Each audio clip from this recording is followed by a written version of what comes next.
안녕하십니까, 전화특교수입니다. 이번 시간 여러분들과 2018년 1회 기출문제 풀이를 하도록 하겠습니다. 자, 문제 1번에 보시게 되면 수자원의 순환에서 가장 큰 비중을 차지하는 것은 무엇인가? 자, 순환에서 가장 중요한 비중을 차지하는 것은 뭐죠? 천수가 만들어지려고 하면 지표에 있는 물 자체가 구름이 만들어져야 되죠. 그래서 정발이 가장 큰 비중을 차지한다, 이렇게 보시면 되겠죠. 나번이 정답입니다. 자, 그리고 문제 2번에 보시게 되면 C2H6 에탄이죠. 15g이 완전 산화되는데 필요한 이론적인 산소량은 얼마냐고 그랬어요. 그러면 C2H6를 산소하고 결합을 했어요. 그럼 C가 O하고 만나면 CO2, H가 O하고 만나면 H2O가 되겠죠. 탄소 뒤에 있는 숫자가 CO2 앞에 옵니다. H 뒤에 있는 숫자가 H2 앞에 오죠. 그럼 여기 H가 2개짜리니까 2분의 6은 3. 자, 그리고 반대로 산소를 계산하면 2개짜리니까 4개, 1개짜리니까 3개, 7개예요. 그래서 이렇게 오면 2분의 7은 3.5개가 되는 거죠. 따라서 계산하시면 에탄의 분자량은 30입니다. 30g일 때 산소는 3.5 곱하기 32g. 따라서 에탄 15g일 때 필요한 산소량 THOD라는 것은 이론적인 산소 요구량을 뜻하는 용어입니다. 따라서 THOD 이론적인 산소 요구량은 56g으로 산출을 할 수가 있습니다. 자, 그리고 문제 3번에 보시게 되면 PbSO4가 황산납이죠. 자, 황산납 25도씨 수용 내에서 용해도가 0.075g/L라면 용해도적은 얼마인가, 이렇게 나와 있어요. 자, 그럼 용해도적을 계산하기 위해서는 PbSO4는 Pb2 플러스 SO4 2-예요. 그래서 Pb2 플러스 SO4 2-가 나오죠. 따라서 PbSO4를 X몰이라고 했을 때 1대 1대 1이니까 Pb2 플러스도 X몰, SO4 2-도 X몰이에요. 그러면 KSP라는 용해도적은 우리가 이온의 곱이죠. 반응물을 고려를 해야 하지만 반응물의 값은 1이기 때문에 우리가 생략을 해서 이온의 곱을 나타내 주시면 돼요. 그래서 Pb2 플러스 곱하기 SO4 2-가 되는 거죠. 그러면 PbSO4의 농도를 계산을 할 수가 있잖아요. 지금 농도가 주어졌으니까. 그래서 PbSO4나 Pb2 플러스 SO4 2-가 같은 X몰이기 때문에 X 곱하기 X를 하면 X의 제곱이 되는 거죠. 그래서 PbSO4의 몰 농도를 계산하면 지금 PbSO4가 0.075g/L예요. 그럼 0.075g/L을 몰 농도로 고쳐요. 그럼 1몰에 해당하는 값이 분자량이잖아요. 따라서 팁에 보면 분자량을 계산하니까 303g이에요. 따라서 1몰에 해당하는 303g으로 나눠주면 그램 없어지고 몰/L라는 몰 농도가 나오겠죠.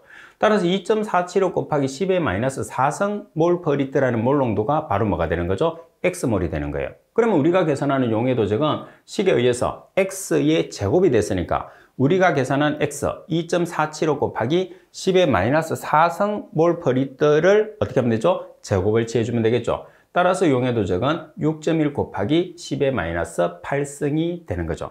용해도적의 단위는 없습니다. 여기서 제곱이라고 해서 단위를 제곱을 나타내시면 안 됩니다. 자, 그리고 4번 문제를 보시게 되면 하천의 자전계수에 대한 내용으로 알맞은 것을 찾으시오 그랬어요. 자, 먼저 자전계수 F라는 것은 K2 나누기 K1이죠. K2라는 것은 제폭기 계수, K1이라는 것은 탈산소 계수예요.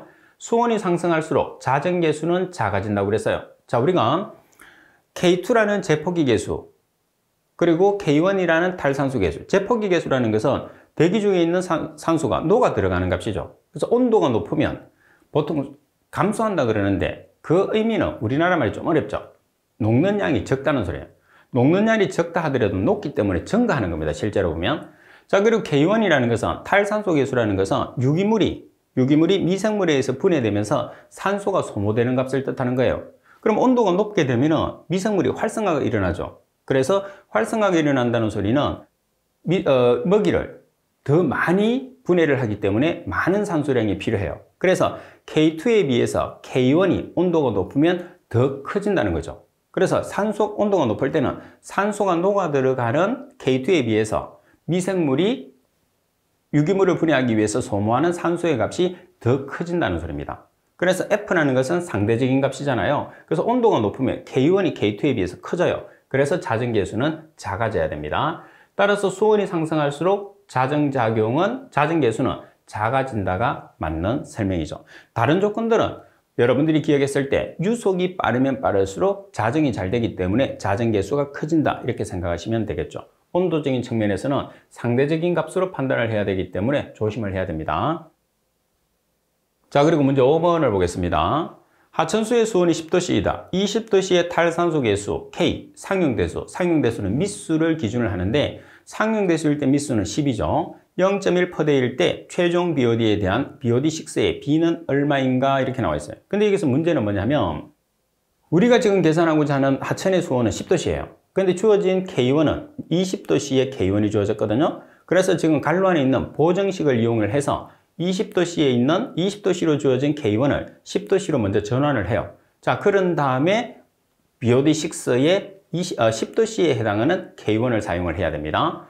자, 그럼 먼저 보정식에 우리가 대입을 해서 10도씨에 해당하는 K1을 계산하겠습니다. 20도씨에 해당하는 K1이 0.1%예요. 자, 곱하기 보정계수 1.047, 10도씨니까 10-20에 성을 하면 10도씨에서 K1은 0.063%이라는 값이 나오겠죠. 자, 그러면 BOD6와 BODU의 B를 계산을 하려고 하면 BOD6의 식을 보시면 돼요. 자, BOD6라는 것은 BOD6 곱하기 1-10의 K1T. 자, 여기서 여러분들이 10이라는 것은 상용대수를 기준했기 때문에 미수 10을 쓰는 거죠. 그러면 BODU를 왼쪽에서 나눠줘요. 그러면 BODU 나누기 BOD6는 1-10의 KT가 되는 거죠. 자, 여기서 K라는 것은 20도씨에서 K1이 아니고 지금 하천의 수온이 10도니까 10도씨의 K가 되는 거죠. 따라서 10도씨의 K는 0.063%로 계산했어요. T는 며칠 BOD? 6일 BOD. 6일을 대입하면 되겠죠. 따라서 BOD6와 BODU의 B는 0.58이라는 값으로 계산을 할 수가 있습니다. 자, 그리고 문제 6번을 보시게 되면 피부 점막, 호흡기로 흡입되어서 국소 및 전신마비, 피부염, 색소 침착을 일으키며 알료나 색소, 유리공업 등이 주요 발생 원인인 중금속은. 자, 지금 이 문제 조건에서는 피부 점막이나 피부염, 피부에 관계되는 내용이 가장 핵심이거든요. 그래서 피부에 가장 크게 영향을 주는 중금속 물질은 비소라고 생각하시면 돼요. 따라서 가번이 정답. 자, 그리고 여러분들 계속해서 7번 문제를 보시게 되면 연못의 수면의 용존산소 농도가 11.3mg/L이고 수온이 20도씨인 경우에 가장 적절한 판단이라고 볼 수 있는 것은 어느 것인가 그랬어요. 자, 지금 여러분들 연못에 지금 뭐가 살고 있어요? 연못에 조류가 살고 있어요. 그죠? 대부분의 연못의 수면에 보면. 자, 그런데 용존산소가 11.3mg/L라고 되어 있어요. 그러면 수면의 용존산소 DO가 11.3mg/L라고 하면 상당히 용존산소가 많은 편이에요. 그죠? 그리고 수온이 20도씨인 경우라고 했어요. 그럼 수온이 20도라고 하면 수온이 상당히 높죠. 그래서 수온이 높은 상태에서 조류의 성장이 활발해요. 그리고 조류의 성장이 활발하니까 조류는 광합성 작용을 하죠. 광합성 작용에 의해서 뭐를 만들죠? 산소를 만들어요. 그래서 그 연못에서는 조류가 광합성 작용을 해서 산소가 과포화되어 있는 상태다. 이렇게 판단하면 되겠죠. 따라서 수면이니까 조류가 번식하고 그리고 광합성 작용에 의해서 용존산소가 과포화되어 있는 상태다. 따라서 답은이 정답이 되는 거죠. 자, 그리고 문제 8번에 보시게 되면 효소 및 기질이 효소 기질을 형성하는 가역 반응과 생성물, 피를 이탈시키는 착화물의 비가역 분해 과정이 다음 식에서 미첼리스 상수 Km은 얼마인가 되어 있어요.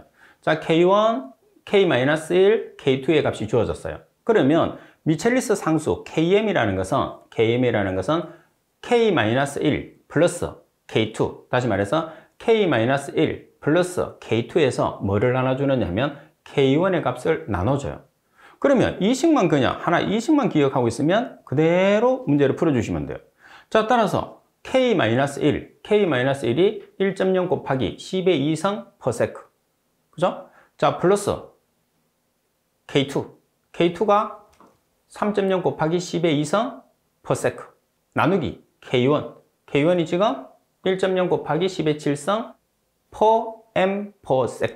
그죠? 따라서 계산하시면 4.0 곱하기 10의 마이너스 5성. 여기서 m이라는 게 몰이죠. 몰이라는 값이 산출이 되는 거죠. 그래서 이 문제가 뭐 자주 출제되는 그런 내용은 아니지만 지금 여러분들이 상수로 주어졌을 때 K와 K2, K1, K2, K-1로 주어졌을 때 여러분들이 K1 플러스 K2에서 K1을 나눠준 값이 미첼리스 상수라는 것만 기억을 하고 계시면 문제를 쉽게 풀 수가 있습니다.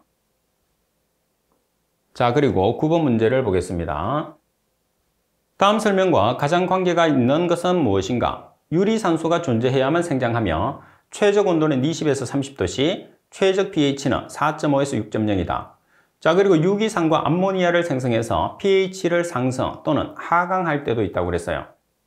자, 지금 이 조건 자체를 보시게 되면 이 조건 자체를 보면 성장 조건 자체가 박테리아하고는 성장 조건이 맞지 않아요. 그죠? 그래서 박테리아와 반대 조건에서 성장을 한다 이렇게 생각하시면 됩니다. 박테리아와 성장을 반대로 하는 게 뭐 있죠? 펀자이라는 곰팡이입니다. 그래서 박테리아의 최적 조건에서 벗어나게 되면 펀자이라는 곰팡이가 나타난다고 생각하시면 됩니다. 따라서 곰팡이가 균류가 되니까 4번이 정답.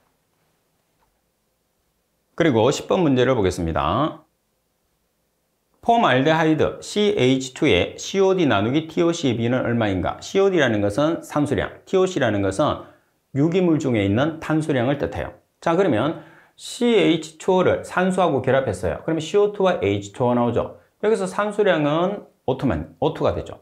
자, 그리고 CO2량이란 탄소량이라는 것은 유기물 중에 탄소량이라는 것은 화합물에 있는 C가 되는 거예요. 그래서 산소량은 1 곱하기 32g, 그리고 탄소도 1 곱하기 12g. 그래서 B를 계산하게 되면 2.67이라는 값이 나오겠죠. 그래서 여러분들 산소량을 계산했을 때는 반드시 호기성 분해를 시켜서 화학 반응식을 완성을 시켜야지 산소량을 우리가 알 수가 있습니다. 그리고 11번 문제를 보겠습니다. 0.2노르말 CH3COOH 아세트산이죠. 100ml를 NaOH로 적정하고자 하여 0.2노르말 NaOH 97.5ml를 가했을 때 이 용액의 pH는 얼마인가? 단 아세트산의 해리상수 Ka는 1.8 곱하기 10의 마이너스 5승이라고 그랬어요. 그럼 여기에서 pH를 계산을 하라고 그랬어요. 그죠? 그럼 pH를 계산을 하라고 그랬으니까 우리가 뭐를 알아야 되죠? H 플러스의 농도를 먼저 우리가 알고 있어야 됩니다. 자, 그러면 지금 문제 조건에서 보시면 아세트산과 NaOH가 두 개로 혼합되어 있어요. 그죠? 그래서 노르말, 혼합 물질의 노르말 농도를 먼저 계산을 합니다. 자, 서로 다른 X성이 달랐을 때는 값을 빼줍니다. 자, 여기에서 아세트산의 값이 크니까 앞쪽을 아세트산을 넣겠습니다. 아세트산의 농도 0.2노르말 곱하기 부피 100ml 마이너스 NaOH 0.2노르말 곱하기 97.5ml 나누기 부피의 합, 부피는 100ml 97.5ml예요. 따라서 2.53 곱하기 10의 마이너스 3성 노르말이 되는 거죠. 자, 따라서 이 값이 뭐의 노르말이 되는 거예요? 아세트산의 노르말이 되는 거죠. 따라서 아세트산의 노르말 농도가 2.53 곱하기 10의 마이너스 3승몰이에요. 근데 우리가 아세트산에서 뭐를 알아내야 되죠? H 플러스를 알아내야 돼요. 그래서 아세트산이라는 것은 아세트산 이온 그리고 H 플러스 이온으로 나오니까 아세트산을 전리시키면 CH3CO 마이너스 플러스 H 플러스가 되거든요. 따라서 해리상수는 반응물분의 생성물. 근데 여기에서 약산에서는 H 플러스와 아세트산 이온 CH3COO 마이너스가 같은 값을 가진다는 것을 여러분들이 꼭 기억을 해야 돼요. 그러면 이 값이 뭐가 되는 거죠? H 플러스의 제곱이 되는 거죠. 자, 이렇게 따라서 여러분들 H 플러스의 제곱이 되니까 H 플러스에 대한 식으로 정리하면 루트 Ka 곱하기 아세트산의 농도가 되는 거죠. 자, 그러면 아세트산의 농도는 우리가 계산을 했고 혼합 공식을 사용해서, 그리고 Ka라는 값이 1.8 곱하기 10의 마이너스 5승으로 주어졌어요. 그리고 계산한 아세트산의 농도가 2.53 곱하기 10의 마이너스 3승몰이죠. 따라서 계산된 이 몰 농도는 뭐가 되는 거죠? H 플러스의 몰 농도가 되는 거예요. 따라서 H 플러스의 몰 농도를 알고 있으니까 pH를 계산했을 때는 마이너스 로그 H 플러스라는 식을 사용하면 되겠죠. 여기에 H 플러스 자리에 대입을 하시면 돼요. 따라서 계산기를 이용해서 마이너스 로그 2.13 곱하기 10의 마이너스 4승모를 하게 되면 pH는 3.67로 나오죠. 보통은 그냥 우리가 해리 상수가 주어지고 아세트산의 농도를 계산을 해서 여러분들이 pH를 문제를 풀게를 했는데, 지금은 아세트산과 그리고 NaOH가 주어진 상태에서 혼합 농도를 이용해서 아세트산의 농도를 계산한 다음에 pH를 계산하는 조금 응용을 해서 문제를 출제를 했습니다. 자, 그리고 12번 문제를 보시게 되면 수질오염 물질 중에서 중금속에 관한 설명으로 틀린 것은 어느 것인가? 자, 답은 인체 내에서 투과성이 높고 이동성이 있는 독성 메틸 유도체로 전환된다. 자, 그리고 나번에 보시면 비소는 인산염 광물의 존재에서 인화합물 형태로 환경 중에 유입된다. 그리고 답은 급성 독성은 신장, 생식계통, 간, 그리고 뇌와 중추신경계에 심각한 장애를 유발을 한다. 자, 그리고 라번에 보시게 되면 수원은 수원 중독은 BAL, CA2, EDTA로 치료할 수 있다 되어 있어요. 그래서 지금 이 문제 조건 자체 내에서는 틀린 문구를 찾기는 한데 시험에서는 거의 동일한 문제로 출제를 하기 때문에 여러분들이 답만 기억을 할 수 있도록 하십시오. 가번이 정답이 돼요. 자, 그리고 13번에 보시게 되면 분뇨를 퇴비화했을 때 초기의 최적 환경 조건으로 틀린 것은 어느 것인가? 그러면 축분의 수분 조정을 위해서 부자재를 혼합할 때 퇴비 제로의 적정 CMB는 25에서 30이 좋다. 답은 부자재를 혼합해서 수분 함량이 20에서 30%가 되도록 한다. 우리가 퇴비를 만들었을 때는 수분 함량이 충분해야 되겠죠. 그래서 20에서 30%가 아니고 50에서 60% 정도. 답은 퇴비화는 호기성 미생물을 활용하는 기술이므로 산소 공급을 충분히 한다. 호기성 미생물은 산소가 필요하죠. 반면에 혐기성 미생물은 산소가 필요하지 않습니다. 그리고 초기 재료의 pH는 6.0에서 8.0, pH는 여러분들이 7이라고 생각하시면 돼요. 그래서 7을 맞추기가 힘드니까 7 전후의 값을 우리가 사용을 하는 거죠. 따라서 나번이 정답. 자, 그리고 14번 문제를 보도록 하겠습니다. 부영양화 현상을 억제하는 방법으로 틀린 것은 어느 것인가? 답은 비료나 합성세제의 사용을 줄인다. 주로 비료나 합성세제의 질소나 인의 영양용유가 많이 포함되어 있기 때문에 줄여야 됩니다. 다음에 축산폐수의 유입을 막는다. 맞습니다. 다음에 과잉 번식된 조류는 황산망간을 살포해서 제거 또는 억제할 수 있다. 보통 우리가 조류를 제거했을 때 황산 알루미늄으로 응집을 시키죠. 그래서 황산 알루미늄 이제 우리가 그 알루미늄이 포함되어 있는 응집제를 사용을 해요. 그런데 실제로 우리가 약품을 사용하게 되면 그 어류나 이제 해초류에 영향을 줄 수 있기 때문에 약품을 사용하기 힘들거든요. 그래서 알루미늄이 포함되어 있는 뭐를 사용하는 거죠? 주로 이렇게 황토를 사용하죠. 황토 속에 알루미늄이 많으니까. 근데 실질적으로 우리가 살조제라는 약품이 있어요. 사용하기는 힘들겠지만, 그래서 그 살조제는 황산망간이 아니고 뭐가 되느냐면 황산동, 다시 말해서 CuSO4라는 살조제를 사용해서 제거할 수도 있습니다. 그러나 하수 처리장에서 질소와 인을 제거하기 위해 고도 처리 공정을 도입해서 질소인의 호소 유입을 막는다. 그래서 여기서는 이론적으로 처리하는 방법이기 때문에 우리가 조류를 제거하기 위해서는 살조제가 되는 황산동을 사용을 할 수가 있습니다. 그렇게 말씀드린 것처럼 그러면 다른 어류나 그리고 폐류 그리고 수생식물에 영향을 주기 때문에 주로 알루미늄이 포함되어 있는 응집을 시키기 위해서 알루미늄이 포함되어 있는 황토를 살포하는 선에서 우리가 처리를 하는 거죠. 자, 그리고 15번에 보시게 되면 보통 농업용수의 수질 평가 시에 SAR로 정의하는데 이에 대한 설명으로 틀린 것은 답은 SAR 값이 20 정도이며 Na 플러스가 토양에 미치는 영향이 적다. 보통 18 이상이 넘어가게 되면 SAR이라는 것은 농업용수로 토양에 미치는 영향을 판단하는 거잖아요. 그 나트륨 자체가. 그래서 영향이 크다 이렇게 보시면 됩니다. 다음에 SAR 값은 Na+, Ca+, Mge+ 농도와 관계가 있다. 그래서 팁에도 있는 것처럼 SAR을 계산했을 때는 나트륨과 칼슘과 마그네슘 이 세 가지를 사용합니다. 다음에 경수가 연수보다 토양에 더 좋은 영향을 미친다고 볼 수 있다. 경수라는 것은 좀 센 물, 그리고 연수는 연한 물이죠. 그래서 경수는 우리가 일반적으로 경도 유발하는 물질이 되니까 칼슘이나 경도가 많이 포함되어 있는 칼슘이나 마그네슘이 많이 포함되어 있는 물입니다. 다음에 SAR의 계산식에 사용되는 이온의 농도는 mCu/L, 다시 말해서 미리노르말을 사용한다고 되어 있죠. 따라서 설명이 잘못된 것은 4번이 정답입니다. 자, 팁에 보면 상세히 내용 자체가 나와 있으니까 한 번씩 살펴보도록 하시고요. 그리고 16번 문제를 보시게 되면 팔당호와 의암호와 같이 짧은 체류 시간, 호수 수질의 수평적 균일성의 특징을 가지는 호수의 형태는 자, 짧은 체류 시간을 가지는 것이 특징이다. 그리고 수평적인 균일성을 가지고 있는 게 특징이다. 어떤 경우냐 하면 하천형 호수다 이렇게 보시면 돼요. 일반적으로 우리나라 하천의 가장 대표적인 특징들이 전부 다 뭐예요? 체류 시간이 짧다는 거죠. 따라서 하천형 호수를 이야기합니다. 자, 그리고 17번 문제를 보시게 되면 분체 정식을 하는 미생물을 회분 배양하는 경우에 미생물은 시간에 따라서 5단계를 거치게 된다.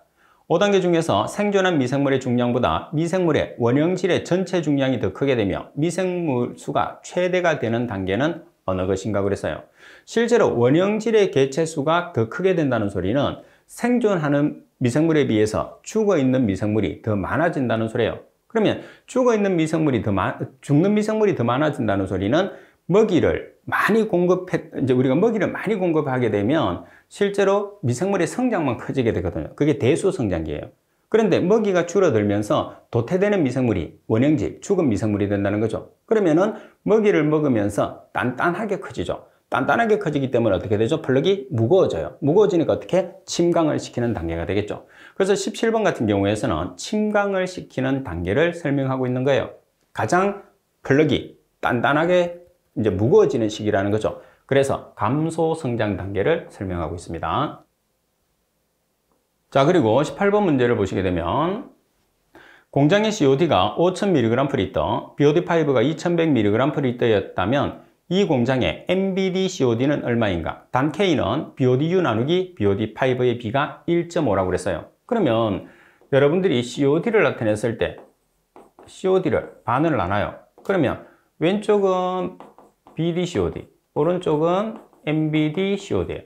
자, BD-COD가 뭐죠? 생물학적으로 분해 가능한 COD.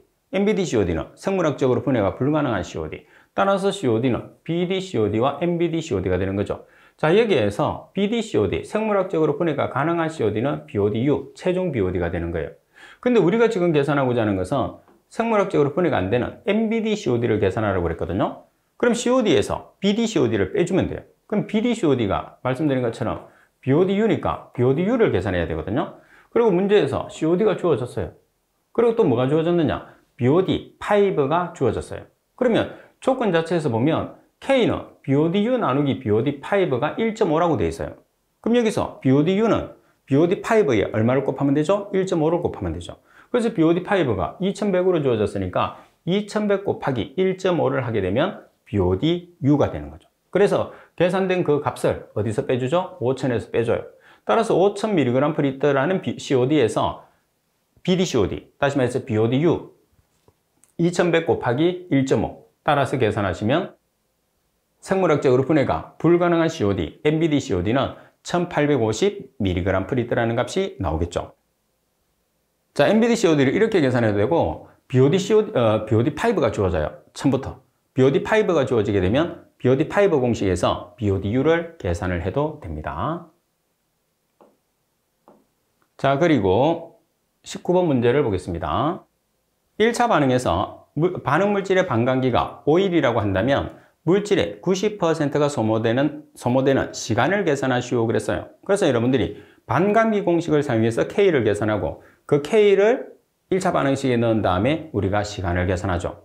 그럼 먼저 반감기 공식은 ln 2분의 1은 마이너스 KT예요. 여기서 반감기의 일수가 5일입니다. t에 5일을 대입하시게 되면 k라는 값이 0.1386 per day라는 값이 나오겠죠. 자, 그리고 1차 반응식은 ln C0분의 CT는 마이너스 KT. C0는 초기 농도, CT는 T시간 후의 농도, K는 상수, T는 시간이에요. 그럼 여러분들이 1번에서 계산한 K를 여기다 대입을 하는 거죠.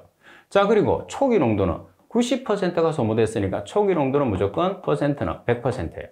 100% 또는 1을 대입하시면 되겠죠.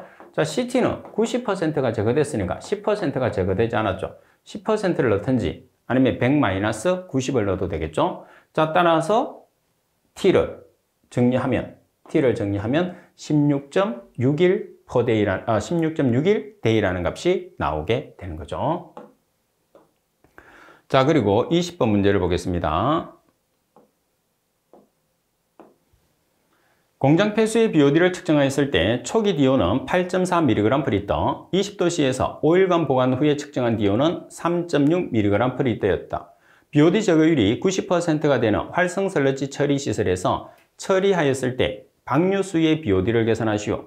BOD의 측정 시 희석 배율은 50%라고 그랬어요. 자, 그러면 여러분들이 여기에서 우리가 DO를 측정했을 때 8.4mg/L가 바로 측정한 값이잖아요. 그래서 DO1. 그리고 3.6mg/L가 5일 후에 측정한 값이잖아요. 그래서 DO2. 그리고 문제 조건에서 뭐가 나와 있느냐면 희석 배수치가 나와 있어요. 자, 이 세 가지 조건에 의해서 뭐를 계산할 수 있느냐면 유입수의 BOD를 계산할 수 있어요. 그러면 유입수의 BOD라는 것은 우리가 바로 측정한 DO 값에서 5일 후 배양한 후에 측정한 값 곱하기 희석 배수거든요. 따라서 DO1이 8.4, DO2가 3.6, 희석 배수가 50이에요. 따라서 유입수의 BOD를 계산하시게 되면 240mg/L 뜹니다. 자, 여러분들 처리 효율 계산하는 음식은 알잖아요. 제거 효율이라는 것은 1 유입수의 BOD분의 유출수의 BOD 곱하기 100이에요. 지금 문제 조건에서 처리 효율이 얼마죠? 90%입니다. 자, 90%가 처리 효율에 들어와요. 그 다음 유입수의 BOD가 우리가 계산했죠. 그럼 뭐가 나오죠? 유출수의 BOD를 계산할 수 있는 거죠. 따라서 유출수의 BOD에 대한 식으로 정리를 하시게 되면 24mg/L라는 농도를 계산할 수 있죠. 그래서 이 문제 같은 경우에서는 제거 효율 구하는 공식도 여러분들에게 묻게 되고, 그리고 BOD의 농도를 알고 있는지도 테스트하는, 그래서 약간 응용을 시킨 문제다, 이렇게 보시면 되겠죠.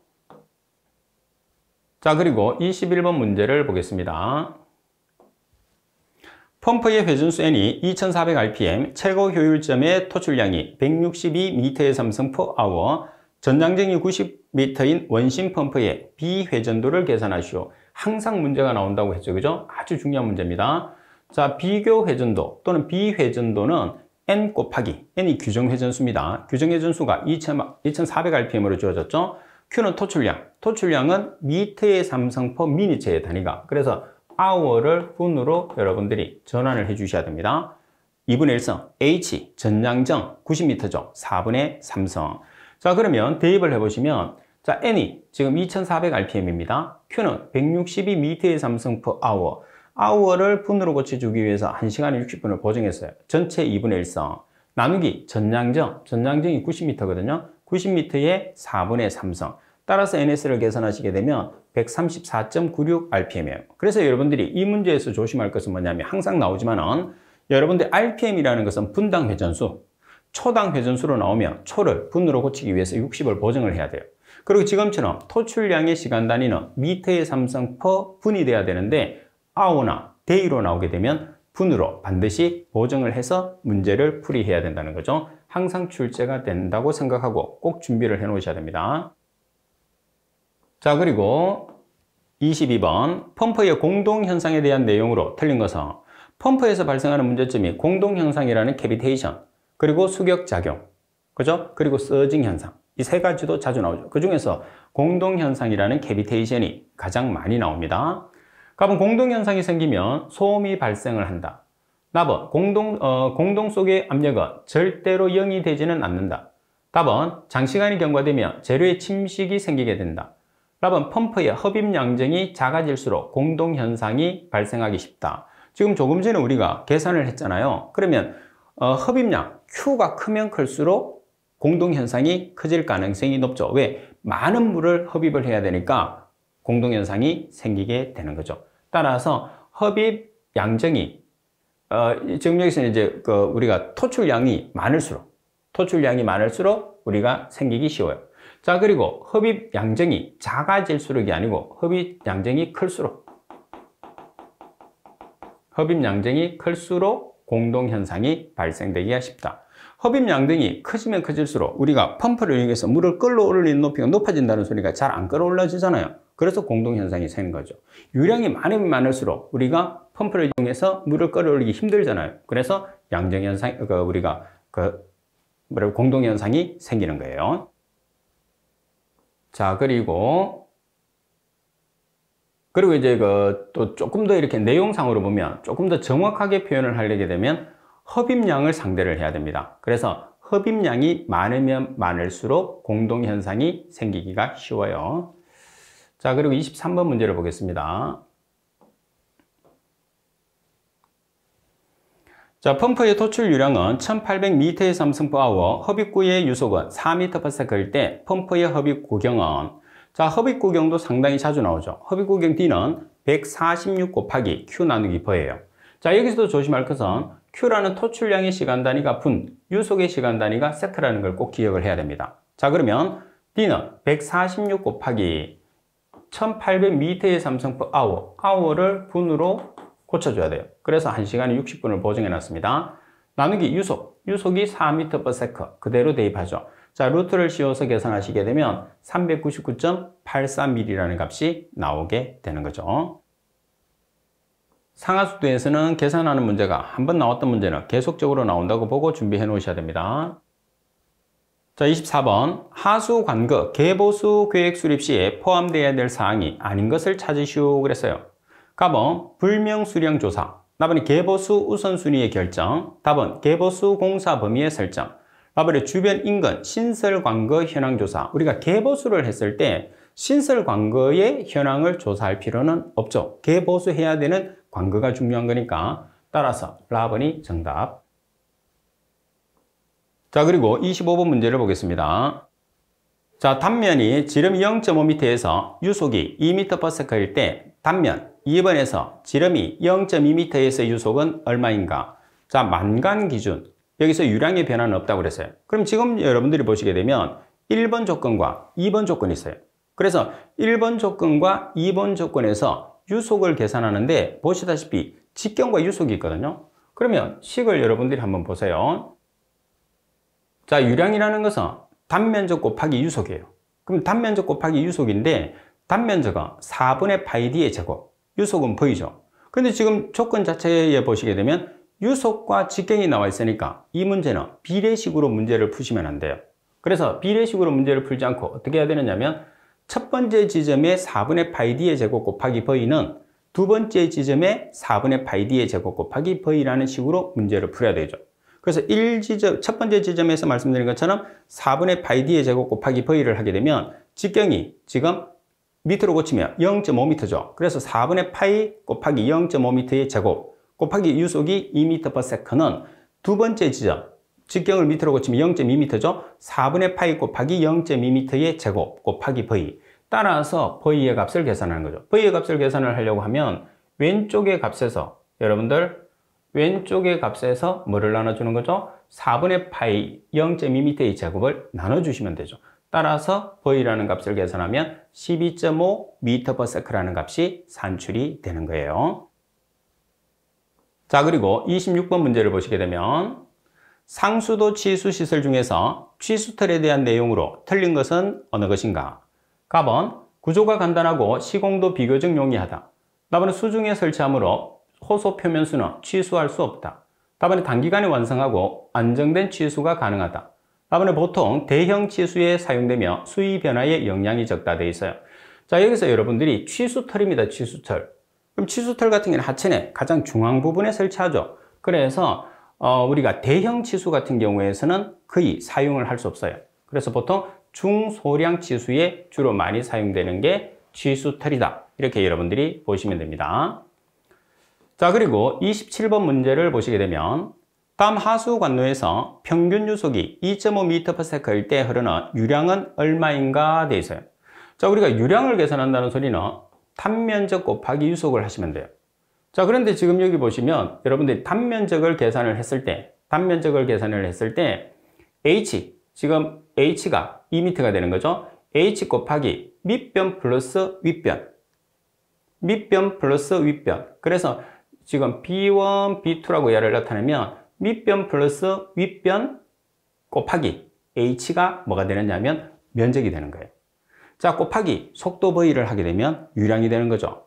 자, 그래서 지금 H가 얼마냐 하면 2m 곱하기 밑변 3m, 윗변 4m. 그래서 4m 플러스 3m 곱하기 2 나누기 2를 하게 되면 뭐가 되느냐 하면 면적이 되는 거죠. 자, 여기에 속도 얼마냐 하면 2.5m/s예요. 따라서 17.5m의 삼성/s라는 값으로 우리가 값을 계산할 수가 있죠. 자, 그리고 28번 문제를 보겠습니다. 28번 문제를 보시면 관경이 1100mm 역사이픈 관그 내에 동수경사가 2.4%, 퍼밀이라는 것은 1000분의 2.4예요. 자, 유속이 2.15m/s, 역사이픈의 관그의 길이가 L은 76m일 때 역사이픈의 손실 수도는 얼마인가? 베타는 1.5, 알파는 0.05m예요. 자, 여기서는 여러분들이 역사이픈의 손실 수도 계산하는 식은 꼭 기억을 해야 됩니다. 이 공식을 모르면 문제를 풀 수가 없어요. 자, 먼저 I라는 값이 뭐죠? 경사입니다. 속도 경사죠. 2.4%밀은 1000분율이에요. 1000분의 2.4. 그래서 1000분의 2.4. L이라는 값은 길이죠. 길이가 76m입니다. 플러스 1.5 곱하기 2G분의 V의 제곱. G는 중력가속도. 중력가속도는 고유값이기 때문에 안 주어지죠. 우리가 알고 있어야 됩니다. 9.8m/s의 제곱. 분의 V의 제곱. V가 유속이죠. 유속이 얼마죠? 2.15m/s. 플러스 알파. 알파는 0.05m가 됩니다. 따라서 H를 계산하시게 되면 얼마가 되죠? 손실 수도는 0.59m라는 값이 나오게 되는 거죠. 자, 그리고 29번 문제를 보겠습니다. 24시간 이상 장시간의 강우에 대해서 가까운 저류시설 등을 계획할 경우에 적용하는 강우 강도식은 어느 것인가 그랬어요. 자, 이 문제는 항상 동일하게 출제되고 정의에 관계되는 내용이니까 답만 기억을 하셔도 될 것 같아요. 가번이 정답입니다. 자, 그리고 30번 문제를 보시게 되면 하수 배제 방식이 합류식인 경우에 중계 펌프장의 계획 하수량으로서 알맞은 것은 어느 것인가? 자, 중계 펌프장의 우리가 계획 하수량은 우천시 계획 오수량으로 나타내죠. 우천시 계획 오수량. 자, 그리고 31번 문제를 보겠습니다. 우물의 양수량 결정 시에 적용되는 적정 양수량, 상당히 자주 나오죠. 적정 양수량이라고 표현하게 되면 물이 적은 상태를 기준으로 한계 양수량의 얼마죠? 한계 양수량의 70% 이하. 따라서 답은이 정답. 자주 나오니까 꼭 기억을 해 주셔야 됩니다. 그리고 32번. 우리나라 대규모 상수도의 수원으로 가장 많이 이용되며 오염물질의 노출을 주의해야 되는 수원은 대부분이 우리나라는 하천수를 많이 쓰죠. 그래서 하천수는 지표수입니다. 따라서 가번이 정답. 자, 그리고 33번 문제를 보겠습니다. 계획 송수량과 계획 도수량의 기준이 되는 수량은 무엇인가 그랬어요. 자, 계획 송수량은 계획 1일 최대 급수량입니다. 그리고 계획 도수량은 계획 치수량을 기준을 하게 되죠. 따라서 계획 1일 최대 급수량, 계획 치수량이 되니까 라번이 정답이 되겠네요. 자, 그리고 34번 문제를 보시면 정수 처리 시설인 응집지 내에 블럭 형성지에 대한 내용으로 틀린 것은 어느 것인가? 그러면 블럭 형성지는 호나지와 침전지 사이에 위치하고 침전지에 붙여서 설치한다. 자주 나오죠. 블럭 형성지는 완속교반조예요. 그러면 응집재를 놓기 위해서 급속교반조를 사용해야 되겠죠? 그래서 급속교반조, 완속교반조, 침전지 이렇게 사용하죠. 따라서 호나지가 급속교반조입니다. 따라서 침전지, 중간에 완속교반조, 완속교반조가 블럭 형성지예요. 다음에 블럭 형성은 응집된 미소 블럭을 크게 성장시키기 위해서 적당한 기계식 교반이나 우리식 교반이 필요하다. 답은 블록 형성지 내의 교반 강도는 하류로 갈수록 점차 증가시키느냐, 감소시키느냐. 어떻게 해줘? 감소시켜야 되겠죠. 감소. 시험에서 자주 나오고 있어요. 답안의 블록 형성지는 단락류나 정체부가 생기지 않으면서 충분히 교반될 수 있는 구조로 한다. 따라서 정답은 답은이 정답. 감소. 증가가 아니고 감소라는 거 꼭 기억해 놓으세요. 자, 그리고 35번 문제를 보시게 되면 상수도 기본계획 수립 시에 기본적인 사항인 계획 1일 최대 급수량에 관한 설명으로 가장 적절한 것을 찾으시오 그랬어요. 자, 계획 1일 최대 급수량이라는 것은 바르게 설명된 것은 라번이죠. 계획 1일 평균 급수량에서 계획 부하율을 나눠준 값입니다. 자, 그리고 36번에 보시게 되면 취수 시설 중에서 취수보의 위치 및 구조에 대한 고려사항으로 틀린 것은 어느 것인가? 답은 유심히 취수구에 가까우며 안정되고 홍수에 의한 하상 변화가 적은 지점으로 한다. 답은 원칙적으로 철근 콘크리트 구조로 한다. 답은 침수 및 홍수 시 수면 상승으로 인해서 상류에 위치한 하층 공작물 등에 미치는 영향이 적은 지점에 설치한다. 답은 원칙적으로 홍수의 유심 방향과 평행인 직선형으로 가능한 한 하천의 곡선 부위에 설치한다 되어 있어요.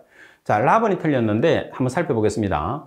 원칙적으로 홍수의 유심 방향과 평행인, 이제 우리가 평행인 직선행이 아니고 직각인 직선행입니다. 그리고 가능한 하천의 곡선 부위에 설치하는 게 아니고 하천의 직선 부위에 설치하는 걸 특징으로 합니다. 그래서 유심 방향과 직각인 직선형, 그리고 가능한 하천의 직선 부위에 설치를 하는 게 특징이다. 그래서 정답은 라번이죠. 자, 그리고 37번 문제를 보겠습니다. 길이가 1.2km의 하수관이 2퍼밀의 경사로 매설되어 있을 경우에 이 하수관 양 끝단의 고저 차이는 얼마냐고 그랬어요. 자, 고저 차이를 보시게 되면 기울기를 나타내는 거죠. I라는 기울기가 동수구배예요. 자, 델타 H 고저차, 델타 L 길이차. 따라서 I라는 것은 델타 L분의 델타 H로 표현하죠. 그럼 여기에서 여러분들 델타 H로 표기를 하라고 그랬으니까 델타 H는 I 곱하기 델타 L이에요. 그럼 I라는 것은 기울기 1000분의 2. 그죠? 그리고 길이는 1.2km. km를 미터로 나타내기 위해서 10의 3승을 보정합니다. 따라서 델타 H는 2.4m가 되겠죠. 37번도 간단한 문제지만 시험에서 자주 출제되고 있는 문제가 됩니다. 자, 그리고 38번 문제를 보시게 되면 도수관을 설계할 때 평균 유속 기준으로 알맞은 것은 어느 것인가? 자연유화식인 경우에서는 허용 최대 한도를 기역으로 하고 도수관의 평균 유속의 최소 한도를 니은으로 한다. 최대값은 무조건 0.3m/s. 도수관인 경우에 최소값은 0.3. 최대값은 무조건 3.0m/s. 최소값은 0.3m/s죠. 자, 그래서 도수관에서 최대라고 그랬으니까 기역은 3.0m/s. 최소라고 그랬으니까 니은은 0.3m/s. 따라서 답은이 정답이 되죠. 자, 그리고 39번 문제를 보겠습니다. 하수 관거 시설이 빗물 바지의 설치에 관한 설명으로 틀린 것은 어느 것인가? 가만히 협작물 및 토사의 유입을 저감할 수 있는 방안을 고려해야 한다. 가만히 설치 위치는 이제 우리가 보도죠. 보도나 차도 구별이 없는 경우에는 도로와 사유지 경계에 설치한다. 답은 도로 옆에 물이 모이기 쉬운 장소나 L형 척구의 유화 방향 하단부에 설치한다. 답은 우수 침수를 방지를 위해서 횡단보도 및 가옥의 출입구 앞에 설치함을 원칙으로 한다고 그랬어요. 횡단보도나 가옥의 출입구 앞에 설치를 하게 되면 상당히 통행에 불편을 느끼게 돼요. 그래서 이 두 군데에서는 절대로 설치를 해서는 안 되는 지역입니다. 따라서 라번이 정답. 자, 그리고 40번 문제를 보시면 상수 처리를 위한 약품 침전지의 구성과 구조로 틀린 것은 어느 것인가? 가번 설러지의 퇴적 심도로서 30cm 이상을 고려한다. 퇴적 심도라는 것은 찌꺼기가 쌓이는 높이입니다. 답은 유효 수심은 3에서 5.5m 중요합니다. 답은 침전지 바닥에는 설러지 배제에 편리하도록 배수구를 향해서 경사지게 한다. 답은 고수위에서 침전지 벽체 상단까지의 여유구는 10cm가 아니고 얼마? 30cm 정도의 여유를 둔다고 했죠. 자, 따라서 설명이 잘못된 것은 라번이 정답이 됩니다. 지금 여러분들이 개론도 마찬가지겠지만 상하수도 같은 경우에서는 출제됐던 문제가 그대로 출제되는 경우가 대부분이에요.